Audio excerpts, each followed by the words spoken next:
नमो नमो सिद्धिसाहुलं नमो नमो सिद्धिसाहुलं नमो नमो सिद्धिसाहुलं चौवीसं तिथ्यदे उत्सहायी वीर पश्चिमे बंदे सवे सगड़गड़ हरे सिंधे से नमस्सामि नमिदुण वड्डमाडं परमपाडं जिनं तिसोदेन बोच्छामि दयनसारं सायादनयारधं मीनम्। अंततीत सिद्ध परमेष्ठी भगवान की, वर्तमान शासन नायक वर्धमान स्वामी की, 1008 मूल नायक भगवान श्री पद्म प्रभु स्वामी की, परम पूजनीय आचार्य भगवान 108 श्री कुंद कुंद स्वामी की, परम पूजनीय दीक्षा शिक्षा प्रदाता आचार्य भगवान घोष 108 विशुद्ध सागर जी महाराज जी के सिद्धांत शास्त्र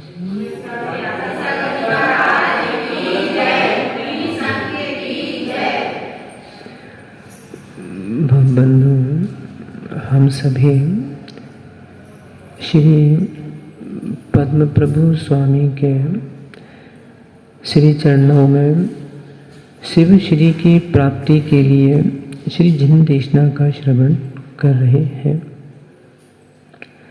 जीवन का कोई सार है तो वह रहनसार है। इसकी प्राप्ति जिसने की है, निर्वाण की प्राप्ति उसने की है। आचार्य उमा स्वामी जी ने जो प्रथम सूत्र तत्वा सूत्र जी में कहा है, सम्यक दर्शन ज्ञान चारितानि मोक्ष मार्ग, अर्थात मोक्ष मार्ग और मोक्ष बड़े गंभीरता से सुनने का विषय है। बिना उपाय के उपेय की प्राप्ति जीव को संभव नहीं है। नियम साजी में आचार्य कुनकुन स्वामी जी ने भी वही बात की है। मग्गो मग्ग फलम्य दुव्यण जिण सासणे समक खादम मग्गो मोक्षो वाहु तत्स फलम होई निब्बाणम। यहाँ आचार्य महाराज कह रहे हैं मग्गो मग्ग फलम्य दुव्यण जिण सासणे समक खादम, अर्थात जिन शासन में दो बातें कही गई हैं, मार्ग और मार्ग का फल। मार्ग उपाय है, मार्ग का फल उपेय है। आज यदि एक जीव को अपने जीवन में उपेय चाहिए है, अर्थात फल चाहिए है, तो उसको उस रूप क्रिया करना होगा। मान लीजिए जैसे कि किसी व्यक्ति को पूरन पूरी खाना है, वो क्या करेगा? आटे को गूंदेगा कि बेसन को गूंदेगा कि मूंग की दाल की बनाएगा, या चलो पानी को मथेगा। यदि उस व्यक्ति को पूरनपूरी बनाना है तो वो पहले चने की दाल को पीसेगा, उसमें भूरा आदि सामग्री मिलाएगा, तब जाके वह वस्तु तैयार होगी। अर्थात कारण की जो परिभाषा अपन आगम में पढ़ते हैं, जिसके होने पे नियम से कार्य हो या फिर जो कार्य का नियामक हो, इसको कारण कहते हैं। जैसे सम्यक दर्शन, सम्यक ज्ञान, सम्यक चारित, ये कारण है। क्यों? क्योंकि इसको करने से जीव को उपेय की प्राप्ति अर्थात मोक्ष की प्राप्ति होती है। अब कारण दो प्रकार के आगम में कहे गए हैं। एक निमित्त कारण है, दूसरा उपादान कारण है। निमित्त प्रभाव करता है या निमित्त को हम कार्य में 0% माने, सर्वथा निमित्त का लोप नहीं कर सकते। आज यदि यहाँ पे मिर्च का बघार लगाया जाए तो हो सकता है छींकें आएंगी। जिसका उपादान सशक्त है उसको नहीं आ सकती, पर हाँ जिसका उपादान सशक्त नहीं है उसको अवश्य छींक आएगी ही आएगी। जैसे निमित्त जो है, निमित्त को हम सर्वथा 0% नहीं कह सकते। देखिए आचार्य उमा स्वामी जी ने एक जो सूत्र कहा है तत्वाद सूत्र जी के अंतिम अध्याय में, धर्मास्ति काया भावात्। ये सूत्र इसलिए कहा है कि एक जीव जब कर्म और आत्म प्रदेश को भिन्न कर देता है, एक समय विग्रह, एक समय में वो आत्मा सीधा लोकाग्रह पे चली जाती है, उसके आगे क्यों नहीं जाती? भाई जीव का स्वभाव क्या है? अभी अपन दोपहर में कक्षा चल रही, द्रव्य संग्रह जी की कक्षा पढ़ रहे हैं, उसमें जीव के 9 अधिकार अपन ने पढ़े हैं। जीव का 9वां अधिकार कौन सा है? ऊर्ध्व गमन अधिकार। मतलब जीव का स्वभाव कैसा है? ऊपर जाना। किसकी तरह? जैसे अग्नि, माचिस जलाओ, अग्नि की लौ कहाँ जाती है? ऊपर जाती है। बटुक की चोटी, चोटी अधिकतर कहाँ जाती है? ऊपर, आकाश में जाती है। अग्नि शिखा, एरंड का बीज, जैसे बीज को फोड़ो वो क्या करेगा? ऊपर ऊपर चटकता है, ऊपर जाता है। लांबू, डेरण, अर्थात लेप की हुई तुमड़ी को पानी में डालो, जैसी लेप हटेगा वो तुमड़ी कहाँ आएगी? ऊपर आएगी। जैसे इन सब वस्तुओं का स्वभाव ऊर्ध्वगमन है, ऐसे जीव का स्वभाव भी ऊर्ध्वगमन है। परंतु अभी ये ऊर्ध्वगमन क्यों नहीं कर पा रहा? आज स्वतंत्रता दिवस है, बहुत से लोग देशभक्ति ध्वजारोहण कर रहे होंगे, बहुत से लोग अपने मिठाई उठाई बना रहे होंगे, सब कुछ कर रहे होंगे। इसको यदि आध्यात्मिक स्वतंत्रता दिवस के अनुसार यदि हम देखें तो आध्यात्मिक स्वतंत्रता दिवस के अनुसार एक जीव ने अपनी इस आत्मा को इस शरीर के अंदर बंद करके रखा है, उसका स्वभाव है ऊर्ध्वगमन जाना। एक छोटा प्रसिद्ध दृष्टांत दे देता, बीच में आगे चलते। एक बार एक पंडित जी जाते थे प्रवचन सुनने, तो उनके एक तोता पला हुआ था। तो एक बार तोते ने पूछा, पंडित जी कहाँ जा रहे हो? बोले महाराज आए हैं, प्रवचन सुनने जा रहा हूँ। अच्छा अच्छा अच्छा। तोते से पूछा चलोगे क्या? कहता है नहीं, आप जो सुन के आओ मुझे सुना देना। उस समय त्याग के प्रवचन चल रहे थे, त्याग धर्म का दिन था। तो महाराज ने एक बात प्रवचन में कही, त्याग से बंधन मुक्त होता है।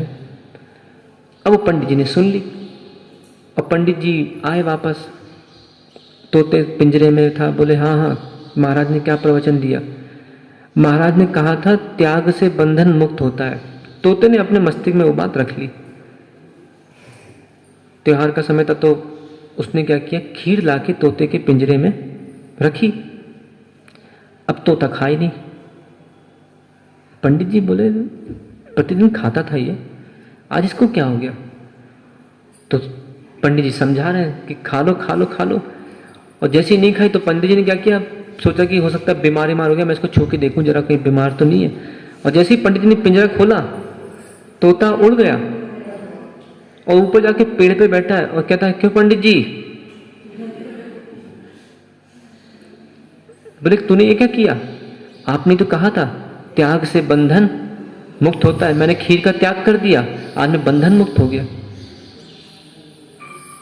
तो एक व्यक्ति यदि जिनालय आके ये कह रहा है मोक्ष फल प्राप्त फलम निर्वपामीति स्वाहा, और त्याग नहीं कर रहा, मतलब इसका स्वाहा कोई कार्यकारी नहीं है। ठीक है, मैं समझ रहा हूं, समिदर्शन ज्ञान चारित्राणी मोक्ष मार्ग आगम में कहा गया है, ये मोक्ष का मार्ग है। रत्नत्रय निर्वाण हेतु भवति नान्यस्य, आचार्य अमृतचंद स्वामी ने भी कहा है रत्नत्रय को धारण करके निर्वाण की प्राप्ति होती है। आज मुनिराज रत्नत्रय का धारण कर रहे हैं, रत्नत्रय का पालन कर रहे हैं। क्या वर्तमान में मोक्ष होगा? नहीं होगा। तो क्या है, कभी एक छोटा प्रश्न का उत्तर दो फिर आगे चलता। कभी वीरचंद की उंगली घी में जली कि नहीं?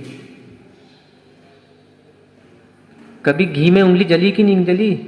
घर में पौआ होता है ना, पौआ, वो पौआ वो वाला नहीं जिससे आदमी झूम जाता है, स्टील का पौआ रहता है घर में, तो वो पौए में कभी उंगली जली कि नहीं जली? बोलो ना, घी से उंगली जली कि नहीं जली? जली है। क्या बोलते हैं? आज हमारी घी से उंगली जल गई। शरीर में देखते हैं, जब पानी से भी जब जलता है तो पूरा शरीर काला पड़ जाता है। तो क्या पानी जलाता है क्या? नहीं। पानी का स्वभाव तो शीतल है, घी का स्वभाव तो शीतल है, परंतु जब उसमें अग्नि का संयोग लग जाता है, निमित्त कार्य करता है, तो वही घी जला देता है। संगति मति बदल भी सकती है, और संगति मति बदल भी सकती है। आज मान लो यहाँ पे भी सुबह सुबह का अच्छा मौसम है, यदि मैं यहाँ पे कहूँ कि पट्टू भाई 10 गरम गरम समोसे ला के रख देना, अभी युवाओं की मति बदल जाएगी। प्रवचन तो बाद में, पहले बाहर जाके पता चला गप हो गए समोसे। ये क्या किया? ये क्या हुआ? मति संगति, अभी यहाँ पे स्वाध्याय की, शुद्ध पान करने की, गुरु की संगति थी, और वही जब उसकी जगह कोई दूसरी वस्तु आ गई, मति बदल गई।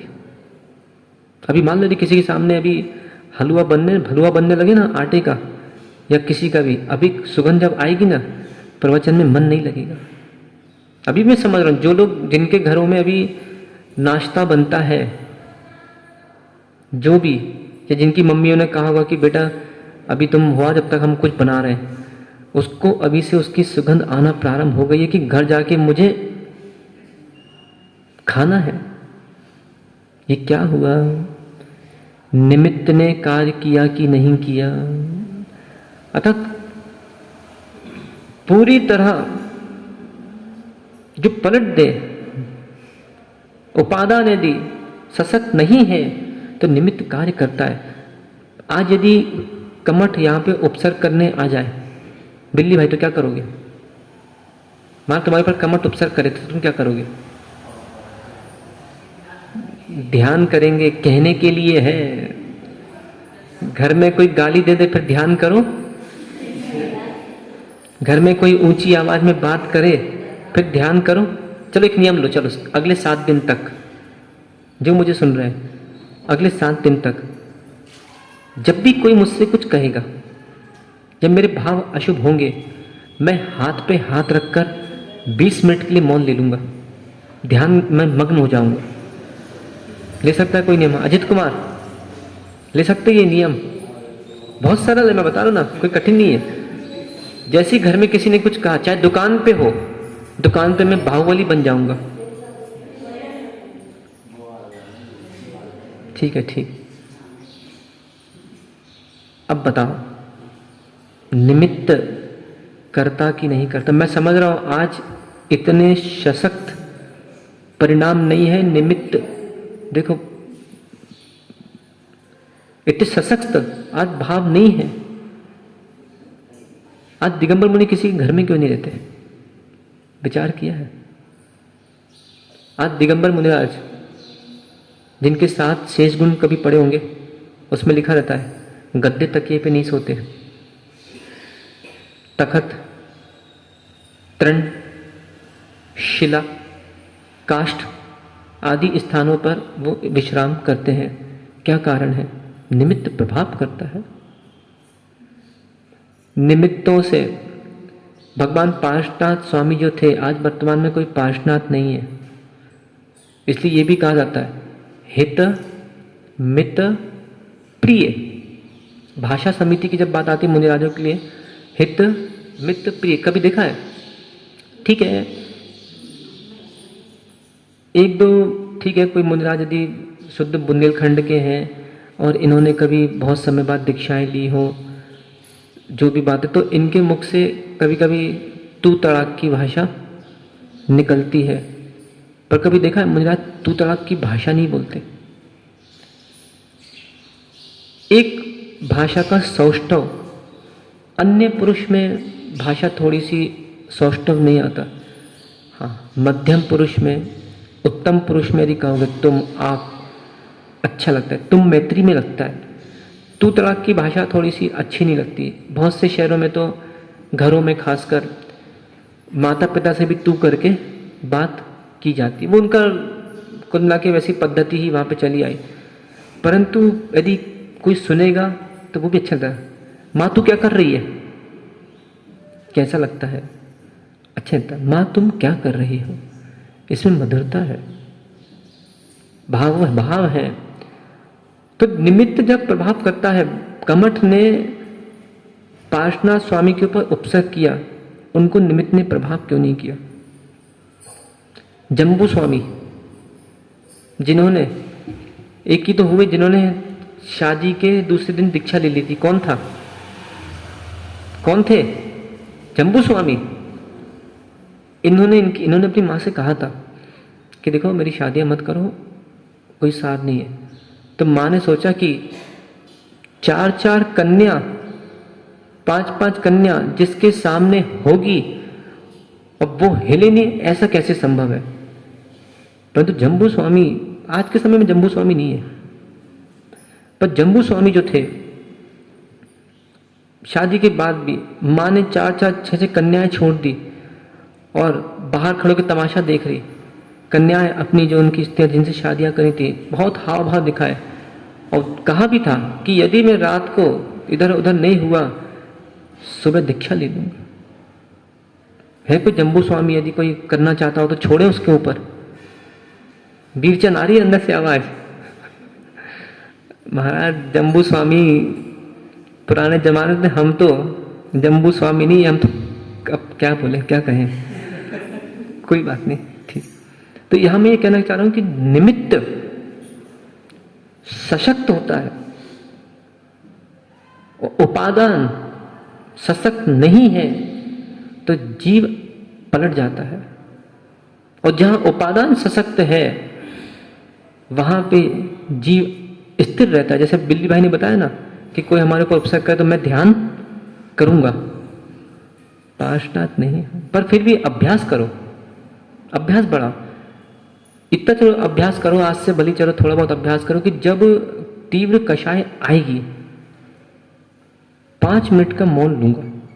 बता अगले 3 दिन तक, चलो ज्यादा नहीं बोलता मैं, अगले 3 दिन तक, आज से 16, 17, 18 तारीख, 3 तारीख, कौन है जो ऐसा नियम ले रहा है कि जब भी मुझे कषाय आएगी मैं 5 मिनट मौन ले लूंगा, सोच समझ के?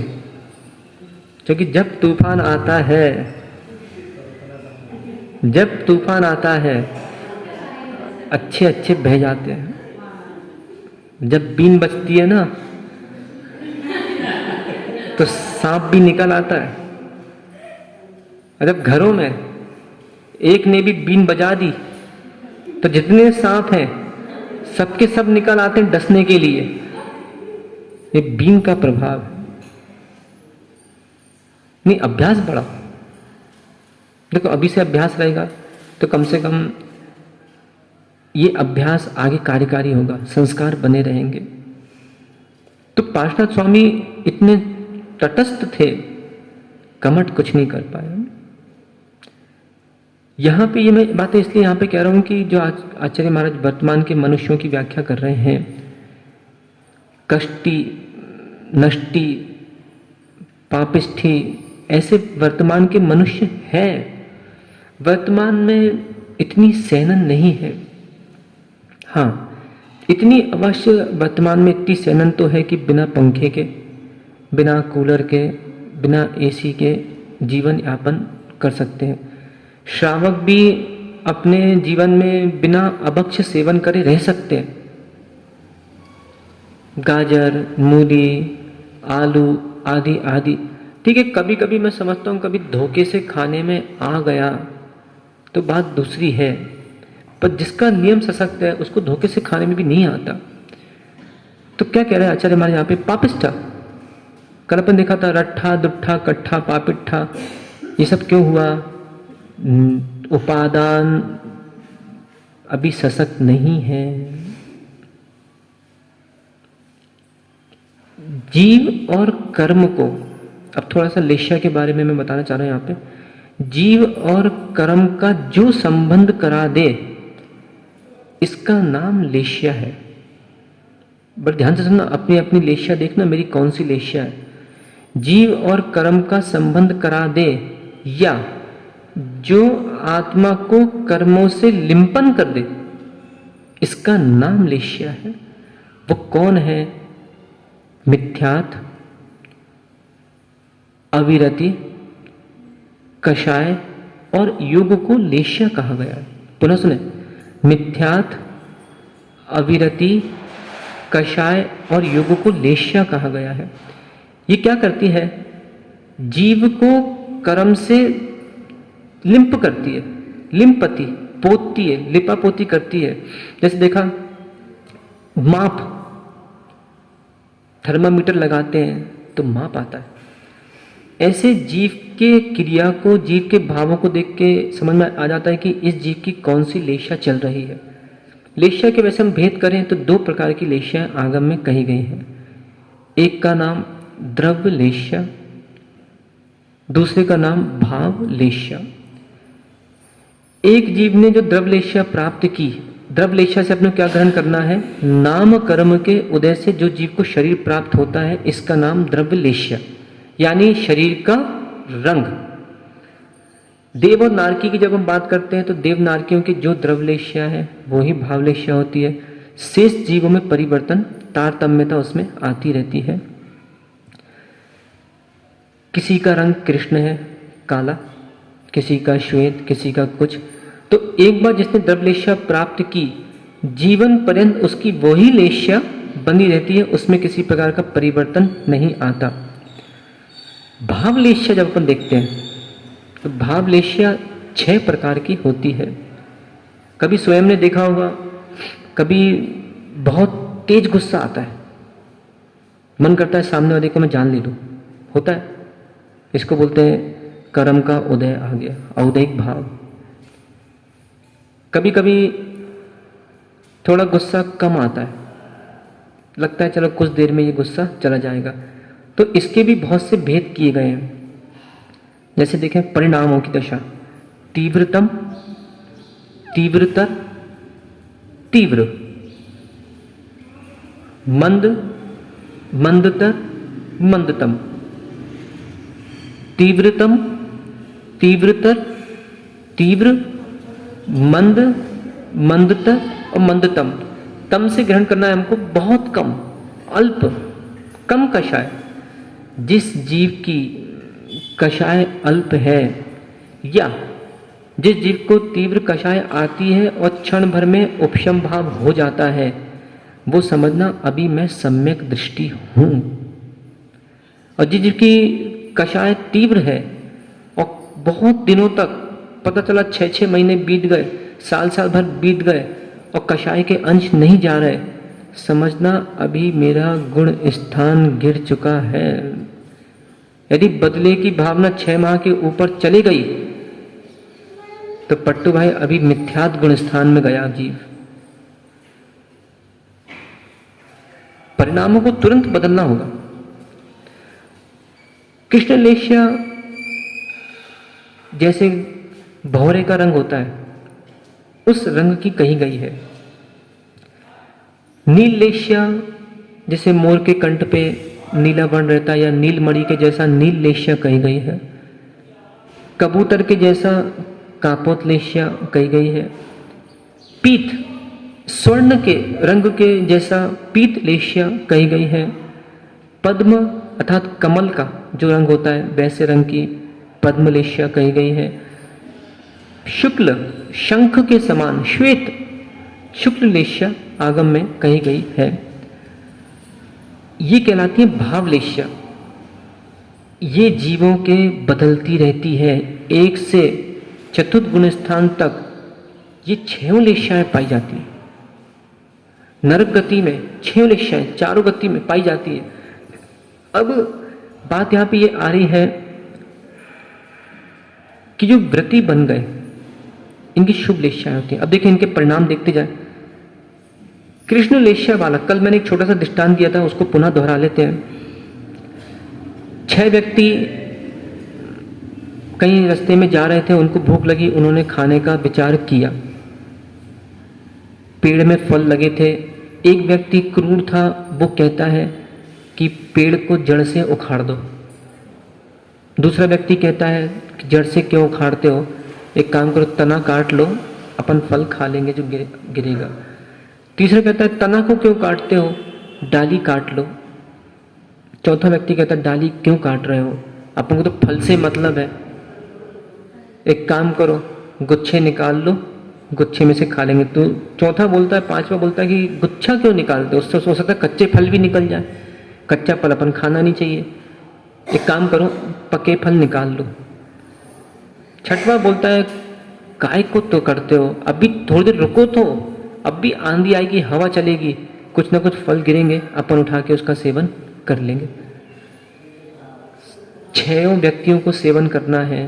भाव देखो, एक घर में एक व्यक्ति को कषाय आई, दूसरा व्यक्ति सोचेगा कोई बात नहीं, पानी गर्म है, अभी क्रोध की अग्नि हटेगी, अपने आप पानी ठंडा हो जाएगा। अभी मैं थोड़ी देर पहले बताया था ना, घी ने उंगली नहीं जलाई, जो उसमें अग्नि का संयोग आ गया इसलिए उंगली जल गई। ऐसी रत्नत्रय तो मोक्ष का हेतु है, पर गुणस्थान की परिपाटी में चढ़ते हुए जो भावों में तारतम्यपना आता है, इसके कारण शुभ उपयोग का अपराध है, इसके कारण जीव स्वर्ग में जाके गिर जाता है, मोक्ष को नहीं जा पाता। तो ऐसे एक व्यक्ति घर में क्या विचार करेगा कि चलो इसको क्रोध आई है, अपन एक काम करो शांति का परिचय दो। थोड़ी देर बाद शांति का परिचय देंगे, अगला अपने आप अग्नि हटेगी, पानी ठंडा हो जाएगा। पर ये आसान नहीं है, क्योंकि बदले की भावना तीव्र है। सोचो ना, एक पुरुष जो एक कन्या को प्रारंभ में माला डाल के अपने घर लेके आता है, रस्सी डली रहती है ना, माला में फूल रस्सी से तो बनते हैं, और कुछ समय बाद वो ही पुरुष विचार करता है कि जिस रस्सी को मैंने इसके गले में डाला था उसको पकड़ के खींच दूं, इसका गला घोट दूं। हुआ भी है। बहुत से पतियों ने अपनी पत्नियों को मार दिया। जितने पति यहां बैठे हैं नियम ले रहे, कभी स्त्री के ऊपर हाथ नहीं उठाएंगे। अजित कुमार, कभी स्त्री के ऊपर हाथ नहीं उठाएंगे, कितना ही क्रोध आ जाए, ना हाथ, ना झाड़ू, ना तलवार, ना चाकू, ना लाते। विमल कुमार, ले रहे हो नियम ये वाला? अरे मुझे मालूम है उसकी शादी नहीं हुई है, सब पता है मुझे, पर हो सकता है कि शादी हो जाए। क्योंकि देखें, सीधी बात है, शादी के पहले लगती है न्यारी, शादी के बाद प्यारी, बच्चे होने पे खारी और बूढ़ी होने पे भारी। ये दृष्टि है। बूढ़ी होने पर भी, 50 साल की होने पर भी वही 25 साल की लगने लगे, तब मानना ये मेरी पत्नी है। पर क्या करें, पहले चुप रहते हैं, पहले आंखों से बातें होती हैं, फिर कुछ समय बाद मुख से बातें होती हैं, और फिर इतना बोल लेते हैं, फिर आंखों में बातें होने लगती हैं। प्रारंभ की आंखों की बातें प्रेम की होती हैं, और बाद की आंखों की बातें क्रोध कषाय की होती है। बंद कर दो, कोई बात नहीं। पहले एक स्त्री आंखें पति से छुपाती थी, और वही स्त्री अब पति को आंखें दिखाती है। कहां परिवर्तन आ रहा है? बदले की भावना।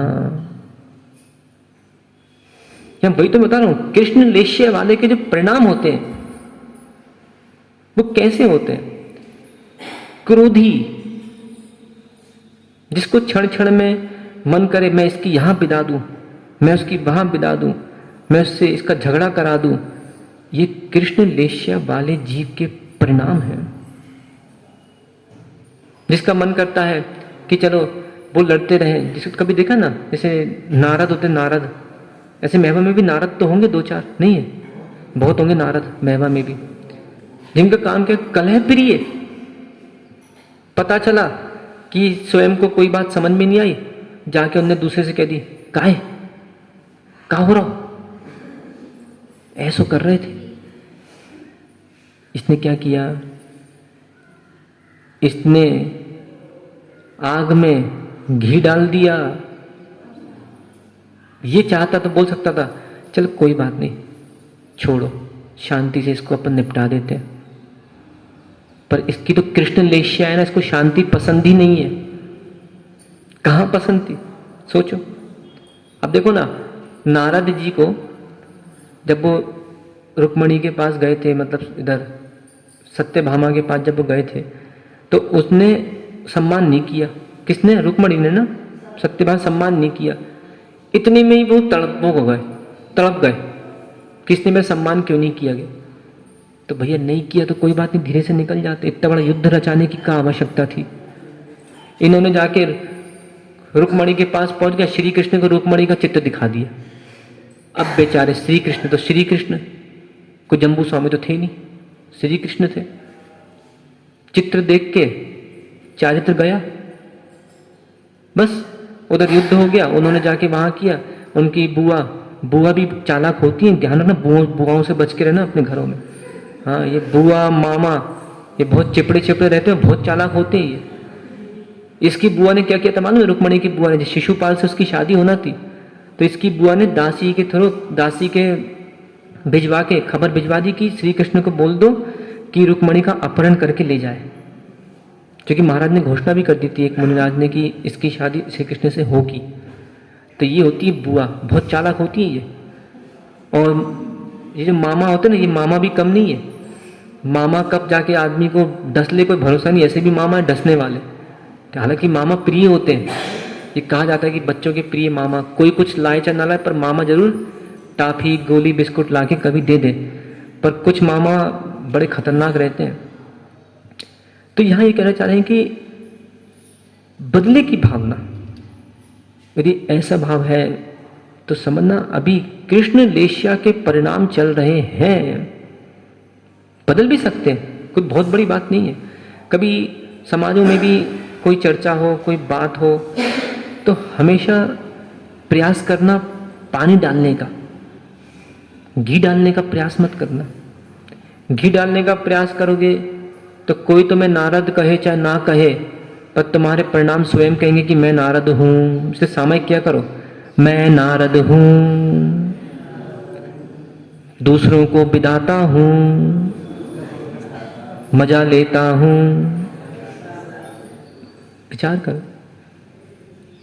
कुछ ऐसे हमारे शौकिया भी रोते हैं, शौकिया, उनको यही मजा आता है बस। जैसे कभी देखा नहीं, फिल्मों में भी देखते हैं अपन, या फिर बड़े बड़े टीवी पे आते हैं, दो बैलों को आपस में लड़ाओ, या दो मुर्गा लड़ा दो, या बंदर में आपस में लड़ा दो, और खड़े होकर अपन सीधा क्या करो, ताली बजाओ। ये वाला स्वभाव कभी अपने जीवन में लाना नहीं। खासकर महिला वर्ग को भी बहुत संभलने की आवश्यकता है, क्योंकि महिला वर्ग में भी कभी कभी क्या होता है कि मान लो देवरानी जेठानी में झगड़ा हो गया, या फिर सास बहू में कहीं झगड़ा हो गया, या मान लो पड़ोसी में भी झगड़ा हो गया। अब पता चला उनने जो कहना शुरू करी, चुप होना बड़ा दुर्लभ है। एक वो था ना, एक वो दो महिलाएं आपस में बात कर रही थी, तो एक आम नीचे गिर गया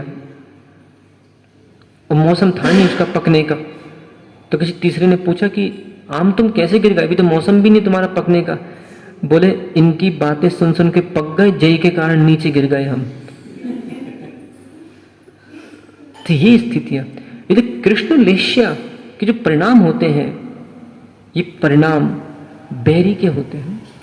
नील लेश्या वाला जीव जो रहेगा वो आलसी रहता है, निद्रा प्रिय, जिसको बहुत नींद आती है। अभी समझना मेरी नील लेश्या चल रही है।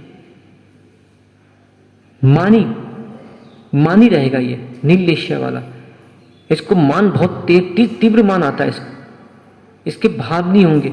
जैसे माना कभी देखते हैं घरों में भी पति पत्नी की आपस में झगड़ा हो गया, या भाई भाई का आपस में झगड़ा हो गया, बहन भाई का झगड़ा हो गया, तो वो क्या करेगा, मुंह फुला के बैठा रहेगा। जब तक ये क्षमा नहीं मांगेंगे तब तक हम नहीं उठेंगे। तो ये वाले परिणाम अपने कभी बनाना मत। हमेशा भगवान ने 2 हाथ दिए हैं, हाथ जोड़ने का स्वभाव रखना। चलो कोई बात नहीं, दूसरे की गलती है ना, तुम तो मानी नहीं हो, हाथ जोड़ लो भैया, कोई बात नहीं, हमारे निमित्त से आपको कसाय आ गई, क्षमा करना। ये पंक्ति कहना पंचम काल वर्तमान के मनुष्यों में करोड़ों में 1 व्यक्ति होगा, 2 व्यक्ति होगा, 3 व्यक्ति होगा, पर हर किसी के भाव नहीं आते। मतलब इसका भी ये मानी तीव्र है, इसकी नील लेश्या चल रही है अभी, दुर्गति का कारण अशुभ लेश्या। बदलो अपने आप को। हम नहीं बोलते जाओ, हमें नहीं बोलना। अब वो घर के 4 आदमी आएंगे, तुम्हें समझाएंगे, भैया कहीं वो बच्चे को भेजेंगे, कहीं पड़ोसी को, अरे यार हमसे नहीं समझे, तुम चले जाओ, तुम चले जाओ। अब 10-15 लोग जब आ गए तब इसका मान ठंडा हुआ कि चलो अब कर तो, हाँ क्षमा करियो। उसमें भी मुंह फुला के हाँ क्षमा करियो, लो जोड़ ले हाथ। अभी शांतता नहीं आ रही है। ऐसे परिणाम, नील लेश्या वाले परिणाम, अशुभ लेश्या वाले परिणाम दुर्गति करा सकते हैं। और विश्वास रखना, यदि तू इस तीव्र मान में रहा और कहीं आयु कर्म आ गया, मरण हो गया, तो कौन सी गति मिलेगी, ध्यान रखना होगा। कापुत लेश्या वाले जीव के भी जो परिणाम होते हैं, देखा हम कितने अच्छे हैं, तू अपनी प्रशंसा और पर की निंदा, ये कापुत लेश्या वाले जीव हैं। 2 कौड़ी का आचरण नहीं है, और पर दूसरों की निंदा करने में 24 घंटे सतत प्रयास। ये दुकानों में जो बैठते हैं ना, दुकान में जो बैठ के जिनके पास ग्राहक नहीं आते, ये लोग बहुत खतरनाक है, क्योंकि इनकी आदत तो माला फेरने की या धर्म ध्यान की आदत बन नहीं पाती, मोल लेने की आदत बन नहीं पाती। तो ये क्या करते हैं, बैठ के निंदा करते हैं, और बताओ भाई। और एक आया, उसने जो चालू किया तो पता चला कि वो वृद्धिमान हो गया, और आग थी और उसमें घी डालते गए। तो ये अपने जीवन में कभी भाव मत लाना। स्व प्रशंसा, पर निंदा नीच गोत्र के आश्रव का कारण है, अशुभ लेश्या। और भी जो लेश्या है, पीत पद्म शुक्ल, उसकी व्याख्या मैं कल पुनः करता, पर आज यहाँ पे इतना विचार करके उठना है कि मैंने अपने जीवन में नारद का बहुत काम किया है, दूसरों को बिदाया है, दूसरों को लड़ाया है। यदि ऐसा किसी को लगता है तो आज जाके उस व्यक्ति से क्षमा मांगना जिसको तुमने भिड़ाया है, तब मानोगा कि जैन हो। सामने नहीं बोल सकते, फोन लगाना कि भाई मैंने आज से 5 साल पहले, आज से 4 साल पहले तेरे बारे में उसको बोल के मैंने बिदा दिया था, उसकी क्षमा करना। बताओ, बोल सकते हो? बिदाया कभी किसी को? अपने मन से पूछना। अभी मुझे मत बताओ, कोई बात नहीं, पर अपने मन से पूछना।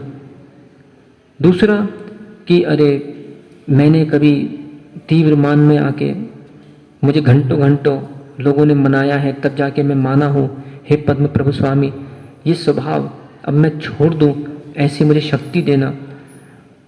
और निंदा करना कि मैंने अपनी अपनी प्रशंसा कितनी की, शेखी भगारी, दूसरों की कितनी निंदा की, जबकि पता चला कि मैं स्वयं कितना निंदनीय हूँ।